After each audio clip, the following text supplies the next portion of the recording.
வணக்கம் நண்பர்களே, welcome to our channel தகவல் கார்னர் 36. 12ஆம் நூற்றாண்டில் தென்னகத்து விஜயநகர பேரரசை ஆண்ட கிருஷ்ணதேவராயரோட அவையில் நகைச்சுவை புயல், புத்திசாலித்தனத்தோட பிதாமகன், சமயோஜிதத்தின் சிகரம் அப்படின்னு அழைக்கப்பட்ட தெனாலிராமன் அவரோட அபாரமான அறிவாற்றலாலையும் கூர்மையான நகைச்சுவையாலையும் சிக்கலான பிரச்சனைகளை கூட ரொம்ப எளிதாக தீர்த்து வைக்கிற விவேகத்தாலையும் தனக்கான ஒரு தனியிடத்தை பிடிச்சவர். மன்னரோட கோபத்தையும் சக அவையினரோட பொறாமையையும் தன்னோட நகைச்சுவைங்கிற ஆயுதத்தால் முறியடிச்சு ஒரு சாதாரண மனிதன் கூட தன்னோட புத்திசாலித்தனத்தால் மிகப்பெரிய இடத்தை பிடிக்க முடியும்னு நிரூபித்தவர். அவரோட கதைகள் வெறும் சிரிப்புக்கானது மட்டும் இல்லை, ஒவ்வொரு கதையிலையும் நம்மளோட வாழ்க்கைக்கு தேவையான ஒரு பாடமும், ஒரு நுட்பமான புத்திசாலித்தனமும், ஒரு நேர்மையான நீதியும் ஒளிஞ்சிருக்கும். வாங்க அந்த அறிவுக்கடல், நகைச்சுவை மன்னன் தெனாலிராமனோட சுவையான கதைகளோட உலகத்துக்குள்ள போவோம். இங்கே சிரிக்கிறதுக்கும் சிந்திக்கிறதுக்கும் கற்றுக்கிறதுக்கும் ஏராளமாக காத்துட்ருக்கு. நீங்களும் உங்களோட குழந்தைகளோட இணைஞ்சு கேட்டு மகிழுங்க. வாங்க கதைகளோட உலகத்துக்குள்ள போகலாம். சுமார் ஒரு 480 ஆண்டுகளுக்கு முன்னாடி ஆந்திர மாநிலத்தில் உள்ள ஒரு சின்ன ஊரில் ஏழை அந்தன குடும்பத்தில் பிறந்தவர் தான் தெனாலிராமன். சின்ன வயசுலேயே அவரோட தந்தையை இழந்துட்டாரு. அதனால் அவரும் அவரோட அம்மாவும் தெனாலிங்கிற ஊரில் வந்து அவரோட மாமா வீட்டில் வசித்தாங்க. அதனால தான் அவருக்கு தெனாலிராமன்கிற பேர் வந்துச்சு. சின்ன வயசுலேயே அவரை ஸ்கூலுக்கு அனுப்பியும் அவருக்கு படிப்பில் நாட்டம் இல்லை. சின்ன வயசுலேயே ரொம்ப சுவாரஸ்யமாக பேசுகிறதுல வல்லமை பெற்றிருந்தார். அதனால் அவர் பின்காலத்தில் விகடகவிங்கிற பெயரையும் பெற்று பேரும் புகழோட விளங்கினார். அவருக்கு இந்த பேரும் புகழும் எப்படி கிடைச்சிதுன்னா காளிதேவியோட அருளால் தான் கிடைச்சிதுன்னு சொல்கிறாங்க. பின்னாடி வரலாற்றில் புகழ்பெற்ற விஜயநகர சாம்ராஜ்யத்தோட அரசன் கிருஷ்ணதேவராயரோட அரண்மனையில் விகடகவிங்கிற பட்டத்தையும் பெற்று மன்னன் மற்றும் மக்களோட அன்பையும் பெற்று தன்னோட நகைச்சுவையால் மக்களையும் மன்னனையும் மகிழ்விச்சு வந்தார். அவரோட நகைச்சுவைக்காக மன்னர் அவ்வப்போது ஏராளமான பரிசுகளை அளித்து அவரை ஊக்குவிச்சார். இவருக்கு விகடகவி, குமாரபாரதி அப்படிங்கிற பட்டங்களும் கொடுத்துருந்தாங்க.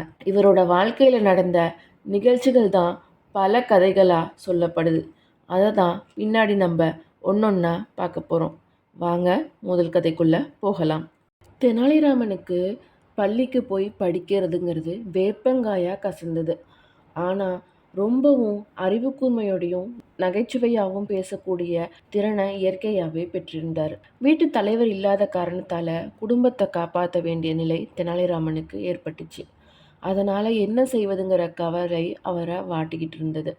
ஒரு நாள் தெனாலிக்கு ஒரு முனிவர் வந்தார். அவர் ராமனோட நிலைமையை கண்டு அவனுக்கு ஒரு மந்திரத்தை கற்றுக் கொடுத்தாரு. அந்த மந்திரத்தை பக்தியோட ஜபித்தா காளிதேவி பிரசன்னமாவாள்னு சொல்லி, உனக்கு வேணுங்கிற வரத்தை காளிக்கிட்ட வாங்கிக்கோ அப்படின்னு சொல்லிட்டு போனார். அதன்படியே ராமனும் ஊருக்கு வெளியில் இருந்த காளி கோவிலுக்கு போய் முனிவர் கற்றுத்தந்த மந்திரத்தை 108 முறை சொல்ல ஆரம்பித்தார். ஆனால் காளிதேவி பிரசன்னமாகலை. ராமர் யோசிச்சாரு. அப்போ தான் அவருக்கு சட்டுன்னு ஞாபகம் வந்தது, முனிவர் சொல்ல சொன்னது 108 முறை இல்லை, 1008 முறை அப்படின்னு. உடனே திருப்பியும் கண்களை மூடி உட்காந்து அந்த மந்திரத்தை 1008 முறை சொல்ல ஆரம்பித்தார். இரவும் வந்துருச்சு. ஆனாலும் ராமன் முன்னாடி காளிதேவி பிரசன்னமாகலை. இவரும் அந்த இடத்த விட்டு அகலாமல் அந்த மந்திரத்தை ஜபிச்சுக்கிட்டே இருந்தார்.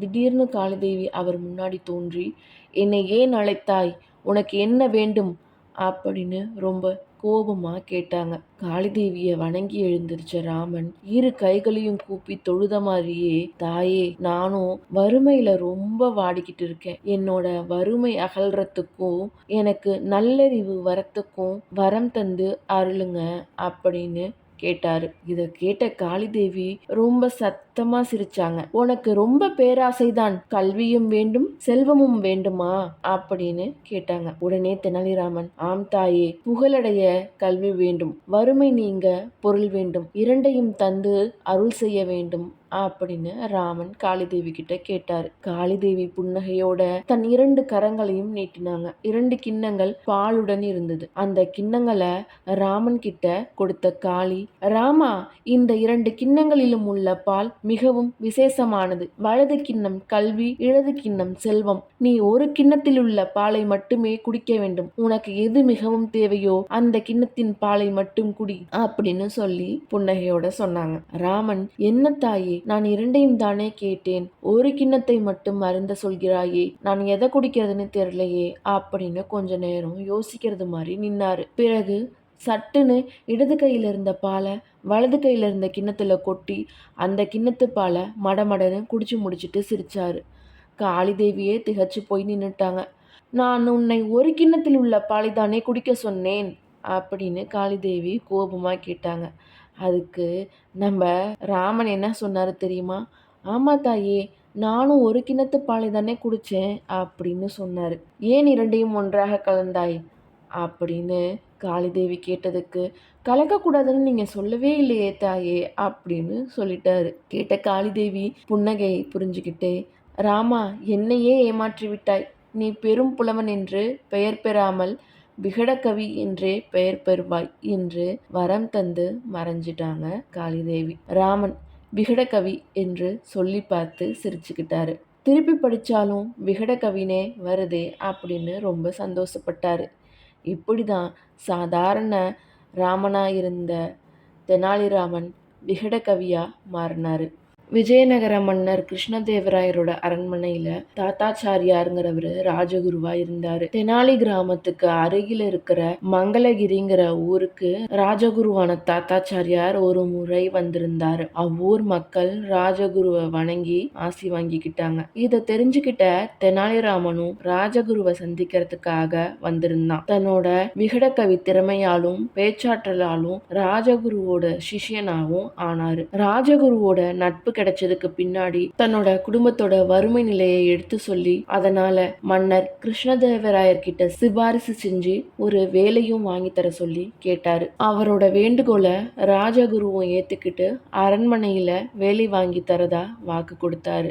நான் போய் ஆள் அனுப்புறேன், அதுக்கு பின்னாடி நீ வா அப்படின்னு சொல்லி விஜயநகரத்துக்கு புறப்பட்டும் போயிட்டாரு. தெனாலிராமன் மிக கெட்டிக்காரனாக இருக்கிறதுனால இவனை மன்னன் கிட்ட சொல்லி அரசவையில வேலை வாங்கி கொடுத்தா நம்மளோட வேலை போய்விடும் அப்படின்னு நினைச்ச ராஜகுரு தெனாலிராமனுக்கு ஆள் அனுப்பவே இல்லை. தெனாலிராமனும் ராஜகுரு கிட்ட இருந்து ஆள் வரும், நம்மளோட வறுமை நீங்கிரும்னு எதிர்பார்த்து பல மாதங்கள் ஓடிச்சே தவிர ராஜகுரு கிட்ட இருந்து எந்த ஆளும் வரல, எந்த தகவலும் அவனுக்கு கிடைக்கவும் இல்லை. அதனால நம்மளே விஜயநகரம் போய் ராஜகுருவை நேர்ல பார்த்து அரண்மனையில வேலையில சேர்ந்துக்கலாம் அப்படின்னு தீர்மானிச்சு தன்னோட மனைவி மகனோட பல நாட்கள் நடந்து விஜயநகரம் போய் சேர்ந்தாரு. பல இடையூறுகளுக்கு நடுவுல எல்லாத்தையும் கடந்து தெனாலிராமன் ராஜகுருவை போய் அவரோட வீட்டுல சந்திச்சாரு. தெனாலிராமனை பார்த்தோன்னே அதிர்ச்சி அடைந்த ராஜகுரு, யார்பா நீ, உனக்கு என்ன வேணும்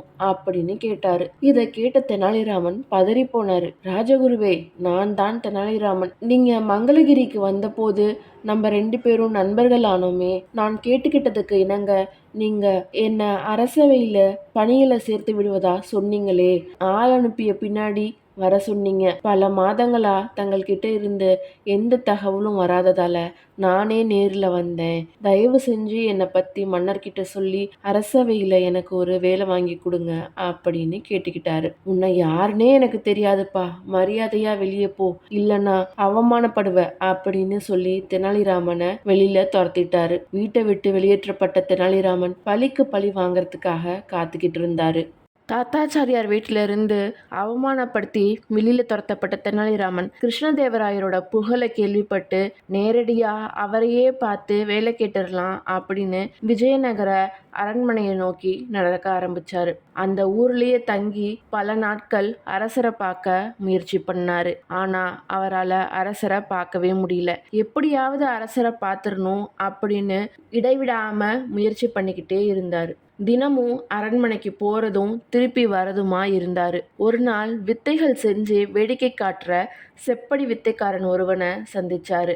அவனும் அரசர்கிட்ட தன்னோட வித்தைகளை காட்டி பரிசு பெறும் எண்ணத்தோட இருக்கிறத தெரிஞ்சுக்கிட்டாரு. அவனோடையே தானும் ஒரு வித்தைக்காரனை போல சேர்ந்து அரசரை பார்க்க அரண்மனையை நோக்கி போனாரு. அரசர் கிருஷ்ணதேவராயர் முன்னாடி வித்தைக்காரன் செப்படி வித்தைகளை செஞ்சு காட்டி அனைவரையும் மகிழ்ச்சிக்கு ஆளாக்குனான். அரசரும் அவன் செஞ்சு காட்டிய வித்தைகளால மிகவும் மகிழ்ச்சி அடைஞ்சு 1000 பொற்காசுகளை அந்த செப்படி வித்தைக்காரனுக்கு பரிசா கொடுத்தாரு.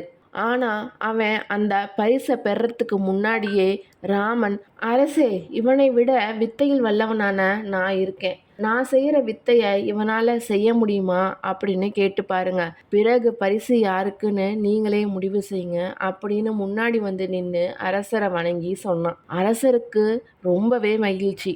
போட்டின்னு வந்துட்டாலே அது மிகவும் சுவையுடையதாக இருக்கும் இல்லையா? அதனால நீ உன்னோட வித்தைகளையும் காட்டு அப்படின்னு அனுமதி கொடுத்தாரு மன்னர் கிருஷ்ணதேவராயர். செப்படி வித்தைக்காரனுக்கு ஒரே கோவம். உனக்கு என்னென்ன வித்தைகள் தெரியும், செஞ்சு காட்டு. நீ செய்யும் அத்தனை வித்தைகளையும் நானும் செஞ்சு காட்டுறேன் அப்படின்னு சவால் விட்டான். அனைவரும் ஆவலோட பார்த்துக்கிட்டு இருந்தாங்க.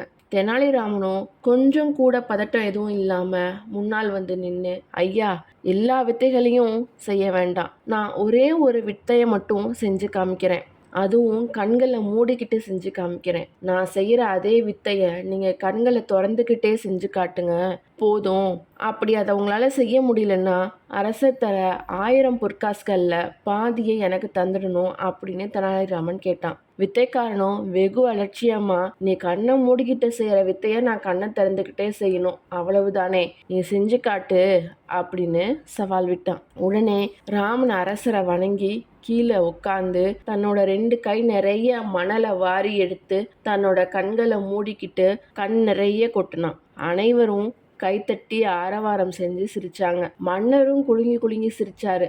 பிறகு ராமன் தன்னோட கண்களில் இருந்த மணலை தட்டி விட்டுட்டு வித்தைக்காரனை பார்த்து, இந்த வித்தையை நீங்கள் உங்களோட கண்களை திறந்துக்கிட்டே செஞ்சு காட்டுங்க அப்படின்னு சொன்னான். வித்தைக்காரனால் எப்படி செய்ய முடியும்? வித்தைக்காரனால் மட்டும் இல்லை, மனிதர்கள் யாராலையுமே அதை செய்ய முடியாது இல்லையா?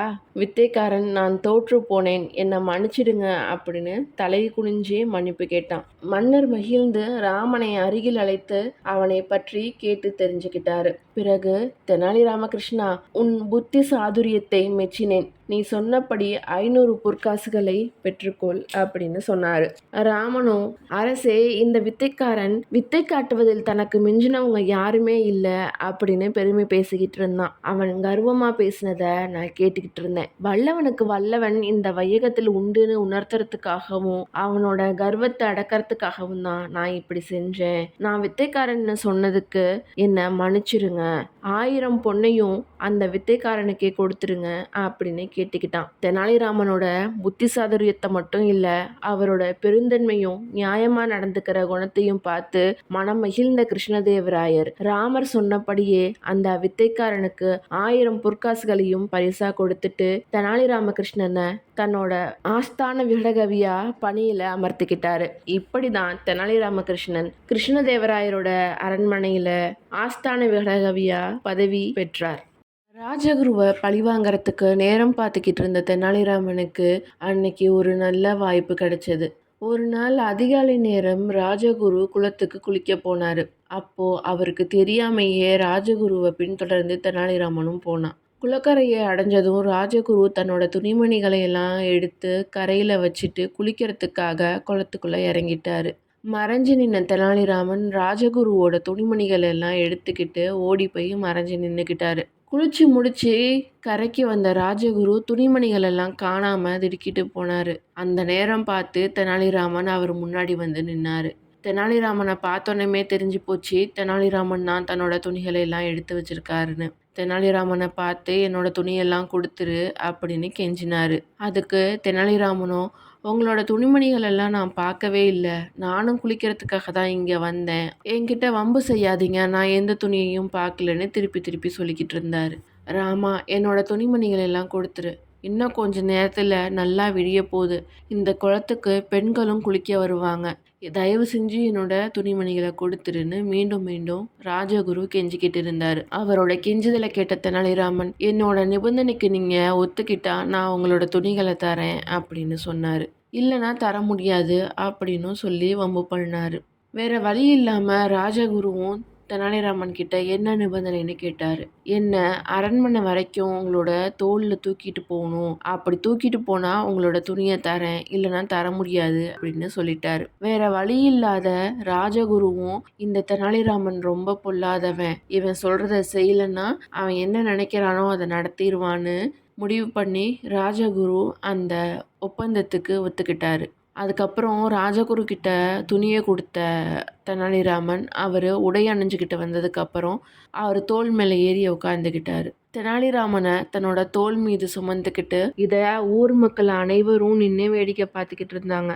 மன்னரும் உப்பரிகையிலிருந்து இதை பார்த்துட்டாரு. உடனே தன்னோட காவலாளிகளுக்கு ஒரு உத்தரவையும் போட்டாரு. அதாவது தோள் மேல இருக்கிறவனை நல்லா உதச்சி என் முன்னாடி கொண்டு வந்து நிறுத்துங்க அப்படின்னு உத்தரவு போட்டாரு. உப்பரிகையில இருந்து மன்னர் பார்த்ததை தெரிஞ்சுக்கிட்ட தெனாலிராமன் ராஜகுரு தோல்ல இருந்து இறங்கி அவரோட பாதங்கள்ல விழுந்து வணங்கி, ஐயா என்னை மன்னிச்சிடுங்க, ராஜகுருவை அவமானப்படுத்தின பாவம் என்னை சும்மா விடாது, அதனால நீங்க என் தோல் மேல உட்காந்துக்கங்க, நான் உங்களை சுமந்துக்கிட்டு போறேன் அப்படின்னு சொன்னான். அவனோட பேச்ச உண்மைன்னு நம்பின ராஜகுரு தெனாலிராமன் தோல் மேல ஏறி உட்காந்துக்கிட்டாரு. தெனாலிராமன் ராஜகுருவை சுமந்துக்கிட்டு கொஞ்ச தூரம் கூட போயிருக்க மாட்டாரு. அதுக்குள்ள காவலாளிகள் பக்கத்துல வந்துட்டாங்க. ராஜகுருவை நைய புடைச்சி நல்லா அடிச்சு மன்னர் முன்னாடி கொண்டு போய் நிப்பாட்டினாங்க. இத பார்த்த மன்னர், ராஜகுருவை ஏன் அடிச்சிங்க அப்படின்னு கேள்வி கேட்டாரு. அதுக்கு காவலர்கள், தெனாலிராமன் தோல் மேல இவரு தான் உட்கார்ந்துட்டு வந்தாரு, நீங்க தானே தோல் மேல அமர்ந்திருக்கிறவங்கள அடிச்சு உதைக்க சொன்னீங்க, அப்படிதான் செஞ்சோம் அப்படின்னு பதில் சொன்னாங்க. மன்னர் ராஜகுருவை அழைச்சி என்ன விவரம்னு கேட்டாரு. ராஜகுருவும் தான் முன்னாடி செஞ்ச தவற ஒத்துக்கிட்டு அதுக்காக தெனாலிராமன் இப்படி செஞ்சாங்கிறத சொல்லி உண்மையை ஒத்துக்கிட்டாரு. தெனாலிராமனோட செய்கை மன்னருக்கு சிரிப்பூட்டுவதாக இருந்தாலும் அவன் செஞ்ச தப்புக்கு தண்டனை வழங்கணும்னு விரும்பினாரு. அதனால தெனாலிராமனை கூட்டிட்டு வரத்துக்கு காவலாளிகளை அனுப்புனாரு. காவலாளிகளும் போய் தெனாலிராமனை கூட்டிட்டு வந்து மன்னர் முன்னாடி நிப்பாட்டினாங்க. தெனாலிராமா, நீ ராஜகுருவை அவமானப்படுத்திட்ட, மேலும் அவரை உதை வாங்கவும் வச்சுட்ட, இது மன்னிக்க முடியாத குற்றம், அதனால உன்னை சிறை சேதம் செய்ய உத்தரவு போடுறேன் அப்படின்னு சொல்லிட்டாரு. இதை கேட்ட தெனாலிராமன் தன்னோட உயிருக்கு ஆபத்து வந்ததை எண்ணி வருந்தினாலும் அவன் தன்னோட இஷ்ட தேவதையான காளி தேவைய தன்னை காப்பாற்றும்படி மனதுக்குள்ள நினைச்சு வேண்டிக்கிட்டான். அப்போ அவனுக்கு ஒரு யோசனையும் வந்தது. அதன்படி காவலாளிகள் அவனை கொலை செய்ய கூட்டிட்டு போகும்போது அவங்க கிட்ட தன்னை விட்டுடும்படி கெஞ்சி கேட்டுக்கிட்டான். அதுக்கு பரிகாரமா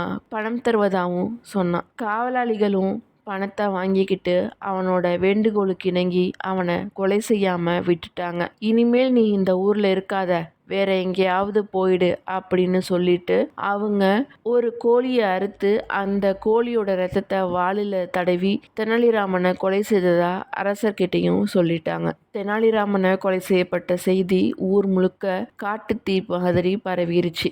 அப்போ சில அந்தணர்கள் வந்து மன்னரை சந்திச்சாங்க. நியாயமா ஒரு அந்தணரை கொன்னது மிகப்பெரிய பாவம், அவரோட ஆவி தங்களுக்கும் தங்களோட நாட்டுக்கும் கேடு விளைவிக்கும் அப்படின்னு சொன்னாங்க. இதை கேட்ட மன்னர் ரொம்பவே கலங்கி போனாரு. இதுக்கு பரிகாரம் என்ன அப்படின்னு கேட்டாரு. அதுக்கு அந்த அந்தணர்கள், அவரு ஆவி சாந்தி அடையணும்னா அமாவாசை அன்னைக்கு நள்ளிரவுல சுடுகாட்டுல பூஜை செஞ்சா நல்லது நடக்கும் அப்படின்னு சொன்னாங்க. உடனே மன்னர் ராஜகுருவை கூப்பிட்டு அமாவாசை அன்னைக்கு நள்ளிரவு சுடுகாட்டுல தெனாலிராமனோட ஆவிக்கு பூஜை செய்ய உத்தரவு போட்டாரு. இதை கேட்ட ராஜகுரு நடுநடுங்கி போனாரு. சுடுகாட்டுல நள்ளிரவு நேரத்துல பூஜை செய்வதுன்னா எனக்கு பயமா இருக்கு அப்படின்னு சொன்னாரு. அப்படின்னா துணைக்கு சில புரோகிதர்களையும் கூட்டிட்டு போங்க, கூட்டிட்டு போய் இந்த பூஜையை நீங்க கண்டிப்பா செஞ்சுதான் ஆகணும் அப்படின்னு மன்னர் ரொம்பவே கண்டிப்பா கட்டளையிட்டுட்டாரு. மன்னரோட கட்டளைய மீற முடியாத ராஜகுருவும் பூஜைக்கு ஒத்துக்கிட்டாரு. அன்னைக்கு அமாவாசையும் வந்தது. அமாவாசை நள்ளிரவுல புரோகிதர்களை கூட்டிக்கிட்டு சுடுகாட்டுக்கு போய் பூஜையும் நடத்திக்கிட்டு இருந்தாங்க. பூஜையோட முடிவு நெருங்கும் போது அந்த பூஜை செஞ்சுக்கிட்டு இருந்த மரத்தை மேல் நோக்கி பார்த்து தெனாலிராமனின் ஆவியாகிய பிரம்மராட்சசனே அப்படின்னு பலத்த குரலில் அழைச்சி, எங்களுக்கு ஒரு தீங்கும் செய்யாதே, உன் ஆன்மா சாந்தி அடைய பூஜை செய்துள்ளோம் அப்படின்னு சொல்லிக்கிட்டு இருக்கும்போதே மரத்து மேலிருந்து ஒரு உருவம் பயங்கரமான சத்தத்தோட கீழே குதிச்சுது. இதை பார்த்த ராஜகுருவும் புரோகிதர்களும் பயத்தால நடுநடுங்கி போய் அலறி அடிச்சுக்கிட்டு அரண்மனையை நோக்கி ஓடினாங்க. அப்போ நடுராத்திரி நேரங்கிறதுனால மன்னர் ஆழ்ந்த தூக்கத்துல இருந்தாலும் மன்னரை எழுப்புனாங்க. நடந்ததையெல்லாம் பயத்தோட சொன்னாங்க. இதை கேட்ட மன்னர் இதுக்கு பரிகாரம் காண ஆழ்ந்த யோசனை செஞ்சுக்கிட்டு இருந்தாரு. ஆழ்ந்த யோசனைக்கு பின் அவருக்கு ஒரு முடிவும் தெரிஞ்சுது. தெனாலிராமனோட ஆவியான பிரம்மராட்சசனை ஒழித்து கட்டி நாட்டுக்கு நன்மை செய்யறவங்கள 1000 பொற்காசுகளோட பாராட்டப்படும் அப்படின்னு ஒரு பறையறிவிக்க சொன்னாரு. இதை கேட்ட நாட்டு மக்கள் யாரும் பிரம்மராட்சசனை ஒழித்து கட்ட முன்வரவில்லை. பேய்னா பயப்படாதவங்க யாருதான் இருப்பாங்க? யாரு பேயை எதிர்த்து போராட வருவாங்க? அதனால நாட்டுல இருந்த மக்கள் யாரும் இதுல எந்த ஆர்வமும் காட்டல. சில நாட்களும் ஓடிச்சு. ஒரு துறவி மன்னரை பார்க்க வந்தாரு. மன்னரும் அந்த துறவி கிட்ட தெனாலிராமனோட ஆவியாகிய பிரம்மராட்சசனை ஒழித்து கட்டணும் அப்படின்னு வேண்டி கேட்டுக்கிட்டாரு. இதை கேட்ட துறவியார், மன்னர் பெருமானே, கவலையை விடுங்க, பிரம்மராட்சசனை என்னால முடிஞ்ச அளவு ஒழிச்சு கட்ட முயற்சி பண்றேன். இது நிரந்தரமாக இருக்காது. மீண்டும் தெனாலிராமன் உயிர் பெற்று வந்தால் மட்டுமே பிரம்மராட்சசனுடைய அட்டகாசத்தை சுத்தமா குறைக்க முடியும் அப்படின்னு சொன்னாங்க. அப்படின்னா உங்களால தெனாலிராமனை மீண்டும் உயிர்ப்பிக்க முடியுமா அப்படின்னு மன்னர் கேட்டாரு. ஏன்னா மன்னருமே அவசரத்துல தெனாலிராமனை கொலை செய்ய சொன்னாலும் அவருக்கு தெனாலிராமன் இல்லாதது ரொம்ப வருத்தமாவே இருந்தது. துறவியும், ஓ, தாராளமா என்னால முடியுமே அப்படின்னு சொன்னாரு. மன்னர் ரொம்ப மகிழ்ச்சியா தெனாலிராமனை உயிர்ப்பித்து காட்டுங்கள் அப்படின்னு வேண்டி கேட்டுக்கிட்டாரு. அதுவே எனக்கு போதும்னு சொன்னாரு.